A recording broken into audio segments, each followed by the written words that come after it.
আলহামদুলিল্লাহ এই যে রমজান কিভাবে যে চলে গেছে আলহামদুলিল্লাহ বলতেও পারি নাই। এই যে আজকে 17টা রোজা শেষ করতেছি আলহামদুলিল্লাহ। তো হয়েছে যাই 17 রমজানের ইফতারে আমি কি রাখছি পুষ্টিকর এই যে বাদামের লাচ্ছি। এত মানে ভালো লাগে। আমি এই যে প্রথমে সকালবেলা আমি এটা ভিজায় রাখছি, দেখুন কিভাবে ফুলকো ফুলকো হয়েছে। এটা ভোরে আমি ভিজায় রাখছি।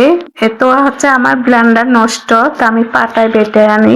এই যে এটাকে এখন হাত ব্লেন্ডার দিয়ে হচ্ছে ইয়ে করবো, কারণ হাত ব্লেন্ডার দিয়ে এটা এরকম হবে না, তাই আমি পাটায় বেটে আনি এখন ব্লেন্ড।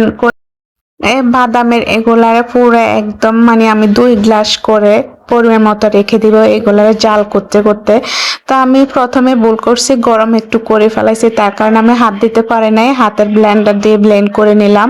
তো আমি স্বাদ মতন এখানে চিনি দিলাম, তারপরে হচ্ছে লবণ দিলাম।